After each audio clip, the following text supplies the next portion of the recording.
కేటీఆర్, హరీష్ రావు, కవితమ్మ అంటారు రేవంత్ రెడ్డిని ఓడగొట్టాలి, కాంగ్రెస్ను పడగొట్టాలి. నేను అడగదలుచుకున్న మా అక్కల్ని, ఏం పాపం చేసిన అక్క? నేను ఎవరిదాన్ని ఆస్తి గుంజుకున్నానా? ఎవరన్నా తల్లెలు ఏమన్నా పెట్టుకుంటే నేను గుచ్చుక తిన్నానా? పోని వాళ్ళ ఏమన్నా ఫామ్ హౌస్ నేనేమన్నా గుట్ట భూమి అడిగినా? లేకపోతే వాళ్ళు దోసుకున్న సొమ్ములు ఏమన్నా వాటా అడిగినా?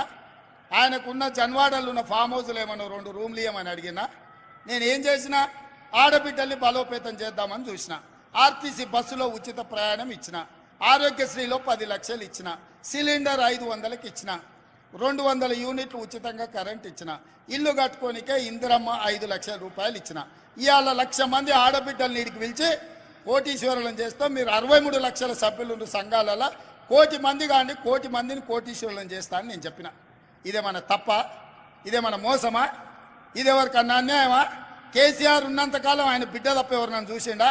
బతుకమ్మ ఆడితే ఆమెనే ఆడాలి, ఎంపీ కావాలంటే ఆమెనే కావాలి, ఎమ్మెల్సీ కావాలంటే ఆమెనే కావాలి. ఇక ఏది ఉన్నా ఆయన బిడ్డ తప్ప ఇంకోరు బిడ్డల దిక్కు చూసిండా? ఆయన బిడ్డ ఆయనకి ఎంత ముద్దో, మా అక్కల చెల్లెళ్ళు మాకంత ముద్దు కాదా? మా అక్కల చెల్లెళ్ళు బాగుండాలని మేము కోరుకుంటే తప్ప? మీ సోదరుడుగా వ్యవసాయ కుటుంబం నుంచి వచ్చిన నేను నల్లమల్ల అడవులో నుంచి అచ్చంపేట నుంచి హైదరాబాద్ వరకు వచ్చి ఇవాళ ఒక వ్యవసాయం చేసుకునే పిల్లగానే ఆ కుటుంబం నుంచి